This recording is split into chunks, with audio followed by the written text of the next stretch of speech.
I never thought I'd be the guy telling a story like this, but here we are. My name's Robert, and I've been married to Emily for about 6 years now. We met in college, had a pretty good run, and I thought everything was solid. She was always a bit bitchy, but I figured that was just her personality, sharp, sarcastic, not afraid to call me out when I deserved it. Still, I loved her. Or at least I thought I did. Our relationship had its ups and downs, but nothing that seemed abnormal. We had our routine: work, dinner, binge TV on weekends, occasional trips. But over the last few months, I'd started noticing little changes. She was more distant, less interested in sex, and her phone was always glued to her hand. At first, I thought maybe she was just stressed with her job. She's a marketing manager at some agency, always juggling projects and deadlines. But then, I'd catch her lying about where she was going or who she was talking to. The first real sign came about 2 weeks ago. I came home early from work because I wasn't feeling well. When I got to the apartment, I noticed her phone was off the kitchen table, which isn't unusual, but it was oddly warm. I checked her messages, and there wasn't much, just some work stuff, which was normal. But I saw her lock her phone quickly when I entered her bedroom. That's when I started feeling that gnawing suspicion. I didn't want to believe it, but I couldn't shake the feeling that something was wrong. Then last weekend, she told me she was going out with some of her friends from work for dinner and drinks. I didn't think much of it at first, but I decided to call her about an hour later to check in. No answer. I figured maybe she was busy or her phone was dead. But then I remembered she'd left her purse on the kitchen counter. I peeked inside: her keys, wallet, everything normal. But then I saw a hotel key card tucked underneath her wallet. I froze. My stomach dropped. I didn't even know how to react at first. I grabbed the card, stared at it, and then my mind started racing. I knew that hotel. It was a nice one, not super fancy but decent. I'd been there before for work trips. My heart started pounding. I felt like everything was crashing down around me. How could she do this? How could she lie so blatantly? I didn't sleep that night, just stared at the ceiling, trying to process what I'd found. I wanted to believe it was some mistake, that maybe she'd just forgotten to remove the key, but deep down I knew better. She lied to me about where she was, and now I had proof. The next day, I decided to keep quiet for a bit. I wanted to see if she slipped up or if she'd tell me herself. But she didn't. Instead, she acted normal, bitchy, sarcastic, snapping at me for asking too many questions. That's when I realized she'd been lying for a while, maybe even before I started noticing. I didn't want to believe it at first because I loved her, but now I knew I couldn't ignore it anymore. It was like a punch in the stomach every time I thought about it. I felt like I was in a nightmare. I kept asking myself how I missed the signs, how I didn't see it coming. I kept replaying every moment, every conversation, trying to find clues. Honestly, it hurt worse than I thought possible. I was angry, betrayed, humiliated. How could she do this? I still remember that moment when I held the hotel keycard in my hand, realizing she'd lied to me at our anniversary party. The day we were supposed to celebrate our love, and she was basically out there screwing someone else. The betrayal cut deep. That's where I am now. Still trying to figure out what to do with all this anger, sadness, and confusion swirling inside me. I never wanted this story to happen, but here we are. And honestly, I don't even know where to go from here. After I found the hotel key, everything changed. That night I couldn't sleep. I kept staring at the ceiling, replaying everything I knew, everything I suspected, and everything I was about to confront her with. I remember feeling this sick mix of anger and heartbreak. It's like someone shoved a knife straight through my chest and twisted it. I couldn't believe it. I thought I knew her. I thought we had something real. Turns out I was just fooling myself. The next morning I decided I couldn't keep quiet anymore. I needed answers and I needed to face her. I woke up before her, made myself some coffee, and sat on the couch waiting. When she finally stumbled out of the bedroom looking groggy, I could tell she sensed something was wrong. Her bitchy attitude was even more pronounced, like she was annoyed I was even awake. I looked her straight in the eyes and asked, "Who is he, Emily?" My voice was steady, but inside I was trembling. She smirked that same sardonic smile she always had and said, "What are you talking about? You're overthinking again, Robert." I held up the hotel key card and repeated, "This came out of your purse yesterday. Who were you with? Tell me the truth." She rolled her eyes, scoffing. Seriously, you're being paranoid. Maybe I picked it up by accident or someone slipped it into my purse. It doesn't mean anything. Her words felt like punches. I could see her trying to deny, trying to downplay everything, but I wasn't buying it. I pressed her harder. Don't lie to me, Emily. I found your hotel key. You were at that hotel last night. Who were you with? She huffed, crossing her arms.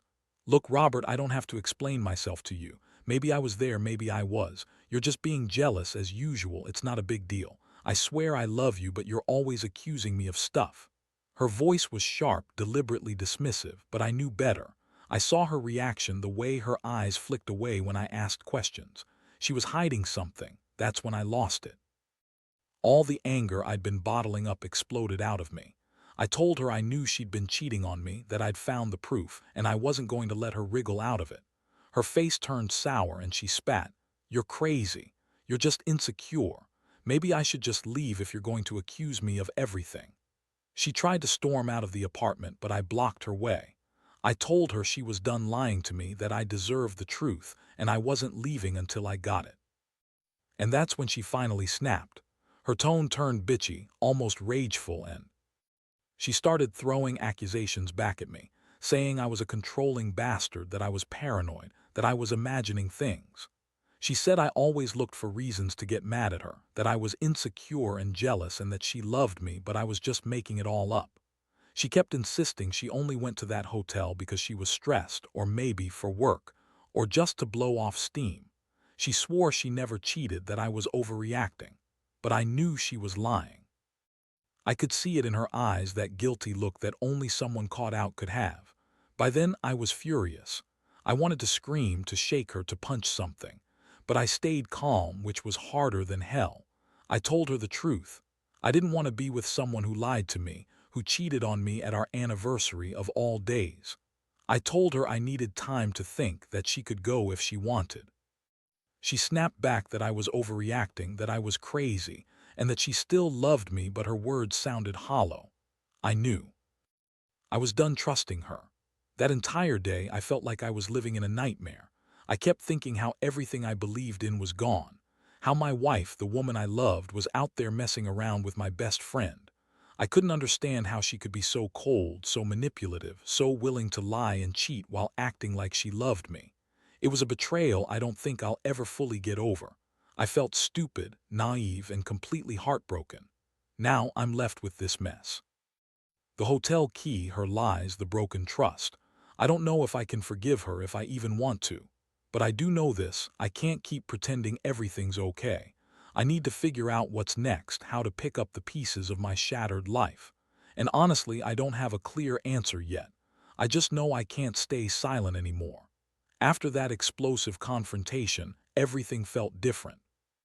The apartment was quiet, eerily silent, actually, and I spent the rest of the day wandering around like a ghost.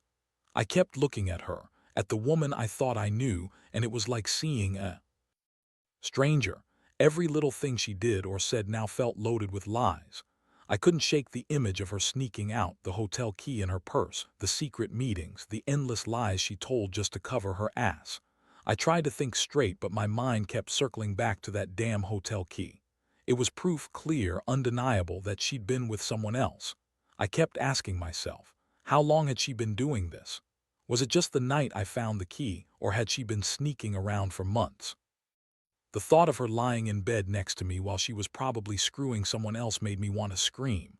I couldn't believe I'd been blind, that I'd trusted her so blindly. That night I couldn't sleep. I kept replaying everything, trying to find some shred of hope, some way to make sense of this mess. But deep down, I knew there wasn't any. I felt this overwhelming wave of anger, at her, at myself, at the whole situation. I thought about her bitchy attitude, her excuses, her constant lies, and I realized how much I'd been naive. I'd been so in love that I ignored all the signs, all the little things that didn't add up. The next morning, I decided I couldn't just sit there and stew. I had to get out of the apartment, clear my head. I grabbed my keys, threw on some clothes, and headed out for a walk. I needed space to breathe, to think. I called up my best friend Dave and told him everything. He's been my friend since childhood, and I knew he'd listen. I told him about finding the hotel key, about the fight, about how I felt like my world was falling apart. Dave was furious on my behalf. "Dude, she's a bitch if she's cheating on you," he said. "And screw her excuses. Women like that don't change. You've got to get out of there. You deserve better than a lying, sneaky wife." That helped, at least to hear someone else say it, that I shouldn't just accept this betrayal. I realized I was basically at a crossroads. I could stay and try to fix things, or I could walk away and start over. I wasn't ready to make any decisions that day, but I knew I needed to do something.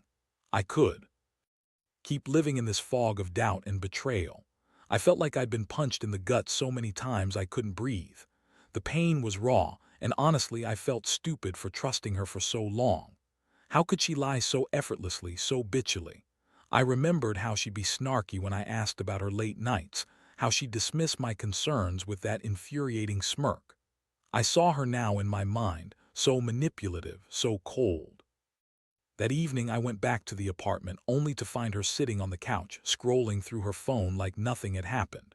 She looked up and saw me, and that smug smile returned. "So, are you finally done acting crazy?" she said, voice dripping with sarcasm. I looked at her, this woman who swore she loved me, and all I could feel was disgust. I wanted to scream at her, tell her how much she'd hurt me, how betrayed I felt, but I held back. Instead, I told her I needed some space, that I was going to stay at my buddy's place for a while. She rolled her eyes and said, "Whatever, Robert. You're just being dramatic, you'll get over it." That's when I realized she didn't even care. She thought she was untouchable, that I was just some fool she could manipulate, but I knew better now. I saw her for what she really was, a liar, a cheat, a bitch. The woman I loved was gone, replaced by someone I didn't recognize, and I knew deep down I wouldn't be going back to her. That night I stayed with Dave. We talked long into the night, and he gave me some tough love. "You gotta cut her loose," he said. "You deserve someone who's honest and loyal, not a woman who cheats and lies. Whatever happens, don't let her ruin you." I knew he was right. I couldn't keep living in this mess, in this heartbreak. I needed to find a way to move forward, even if it meant starting over alone. Now I sit here writing this, trying to process what I've been through. I still feel the sting, the pain of betrayal. Every time I think about that hotel key or her bitchy smirk, I want to yell, to cry, to do something drastic. But I also know I have to stay strong. I have to rebuild my life piece by piece. Because if there's one thing I've learned from all this, it's that trust is fragile, and once broken, it's damn hard to fix. But I'll survive, somehow. The days that followed were a blur of emotions I couldn't quite control. I threw myself into work, pretending to be fine, but inside I was anything but. Every time I walked past her side of the bed, I felt this hollow ache in my chest. I kept replaying the fight, her smirk, that damn hotel key, and the lies she kept spouting.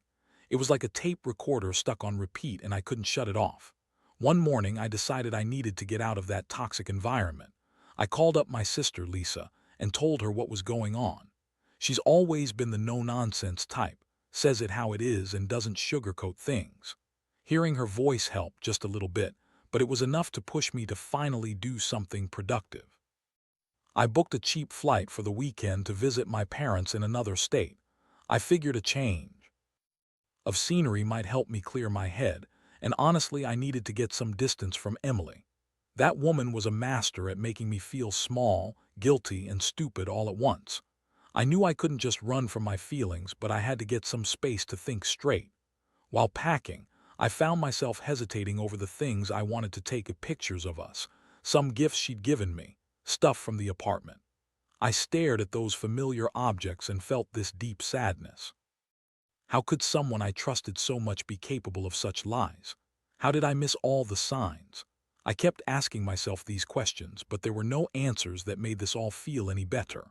When I finally left, Emily was still there, sitting on the couch, scrolling her phone again like I wasn't even there. She barely looked up as I grabbed my bag and headed out. Before I walked out the door, I looked at her and said, "Don't let yourself think I'll be coming back anytime soon." She just smirked and shrugged like she didn't care. That's when I realized she was just fine without me. Maybe she'd been planning this all along. The flight was long, but honestly, the distance did help me breathe a little easier. I spent the time thinking about everything, the lies, the betrayal, how I'd let myself be so trusting. I also started considering what I really wanted moving forward. I knew I needed to take control of my life again, figure out what I truly deserved, and rebuild my confidence. At my parents' place, I finally allowed myself to feel the full weight of everything. My mom hugged me tight, sensing I was hurting, and told me I deserved better than someone who lied and cheated. My dad, who's always been straightforward, told me, "You're better off without her. Nobody should treat you like that. You'll find someone who really loves you, Robert, someone who respects you." That week away gave me some clarity. It's amazing how distance can change your perspective. I realized I'd been desperate to hold onto this relationship because I was afraid to be alone, but now I saw that staying with Emily was only tearing me down. I decided I wasn't going to chase her or beg her to stay. If she wanted to lie and cheat, that was on her. I deserved someone who would be honest, loyal, and treat me with respect. I started planning my next steps, talking to a lawyer, figuring out what I needed to do to protect myself legally, and considering whether I wanted to try counseling or just cut ties completely. Honestly, I was torn between wanting to fight for the marriage and realizing I'd already lost too much trust. Every moment I spent away from her reminded me that I was worth more than being lied to and cheated on. Now, sitting here reflecting, I realized that this was a wake-up call. I've been so caught up in the idea of what I thought was perfect that I missed the warning signs. I let myself be manipulated by her bitchy attitude, her lies, her constant dismissals. But I also learned that I don't have to stay in a toxic situation. I don't have to be a victim of betrayal. I have a choice to stay and suffer or to cut my losses and rebuild. I know this isn't easy, and I probably won't get over it overnight. But I'm starting to see that I have the power to shape my future. I just have to be willing to let go of what's hurting me, even if it's someone I loved for years. The hardest part is admitting I deserve better, but I'm working on it. Slowly, but surely. Coming back from that trip was rough. I felt more numb than anything else. It was like my mind was still trying to catch up, trying to make sense of everything.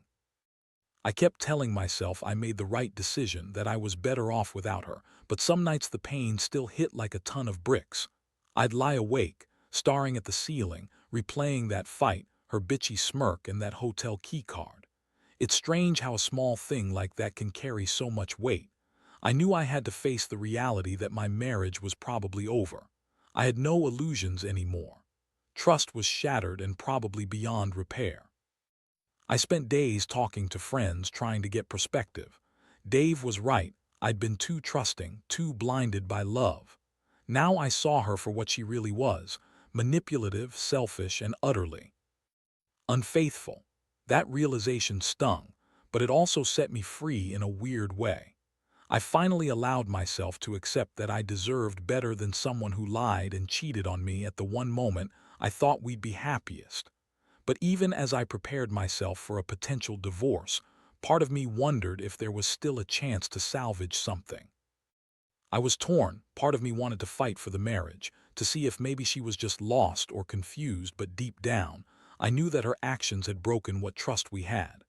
I couldn't keep pretending she loved me while she was out there screwing around. That part of me felt betrayed beyond words, and I knew I couldn't just sweep it under the rug. While I was sorting out my head, I started packing some of my things. I knew I couldn't stay in that apartment, not after everything. I wanted to leave her to her bitchy attitude and her lies.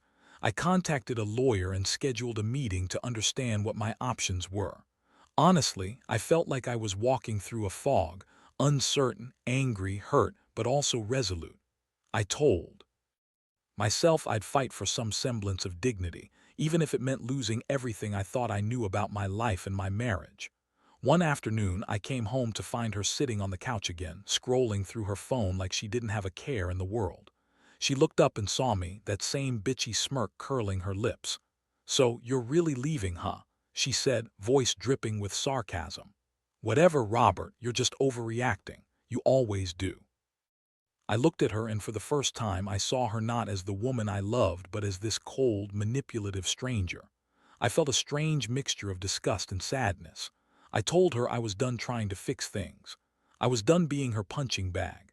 I said I was filing for divorce and I was going to start over without her. She scoffed and said I was making a huge mistake, that I'd regret it, but I didn't care anymore. I knew that staying wasn't an option. I saw her for the bitch she really was, bitchy, entitled, and completely unfaithful. That realization felt like a slap in the face, but it was also a kind of liberation. The night I moved my things out, I felt like I was finally taking back some control. I didn't look back as I closed the door behind me. It was hard leaving everything behind, the house, some memories, her. But I knew deep down that I was better off without the lies, the cheat, and the manipulations. I told myself that I deserved honesty, respect, and someone who actually loved me for who I am, not who they wanted me to be. Since then, I've been focusing on myself, going to therapy, reconnecting with friends, and trying to rebuild some semblance of normalcy. It's not easy, the betrayal runs deep, and the scars are still fresh.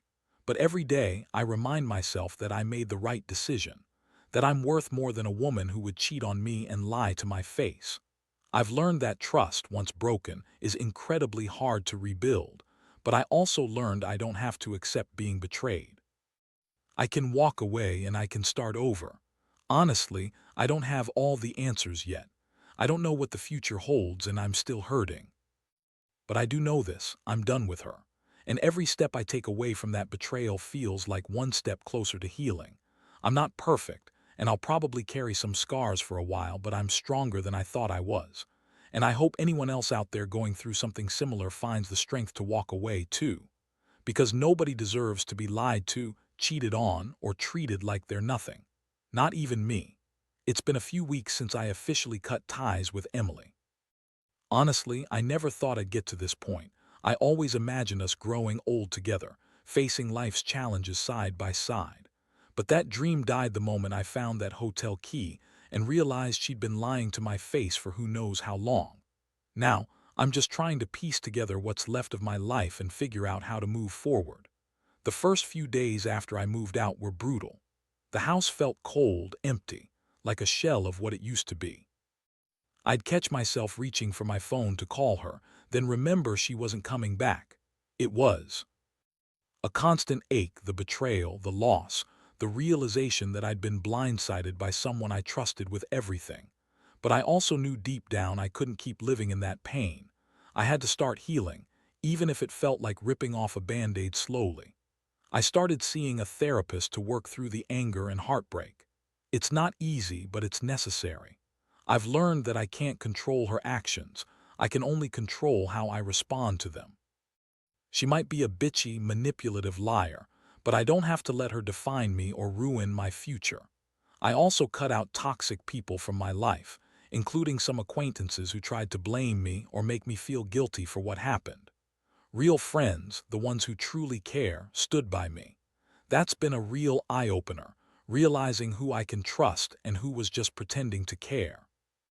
I've started focusing on myself again, going to the gym, reconnecting with old friends, and rediscovering hobbies I'd given up. I even got back into photography, something I'd loved in college but hadn't touched in years. It's small, simple stuff, but it helps. It reminds me that I'm still here, still capable of finding joy even after this mess. Looking back, I realize I made some mistakes. I trusted too easily, ignored the signs, and let myself be manipulated. But I also learned that I don't have to stay in a toxic situation just because I don't want to face the pain of ending things. It's better to be alone and honest with myself than to stay in a relationship built on lies. That hotel key was a wake-up call I needed, a brutal reminder that love isn't enough if it's not built on honesty and respect. Now, I've come to accept that some things can't be fixed. Not all betrayals are survivable, and not all wounds will heal completely. But I believe in moving forward, in building a new life from the ashes of what once was. I know I'll carry this pain with me for a while, but I also know that time is a healer. I've started forgiving myself for staying so long, for ignoring the signs, and for trusting someone who clearly didn't deserve it. To anyone reading this who's going through something similar, I'll say this: trust your instincts. Don't ignore the signs, no matter how much you love someone. If they're lying, cheating, or manipulating you, it's better to walk away early than to stay and get more hurt. And remember, you are worth more than someone who treats you like an option or a secret. No matter how much it hurts now, you'll survive. You'll come out the other side stronger, wiser, and more capable of finding real happiness. This experience has taught me a lot about love, trust, and resilience. It's not what I wanted, but it's what I needed to finally see the truth. And in the end, I know I'll be okay, because I'm still here. I'm still standing. And I refuse to let her betrayal define me. I'm choosing to rebuild one step at a time, with a little more caution, but also with a renewed hope. Because life goes on even after the worst betrayals. And I'll get there eventually.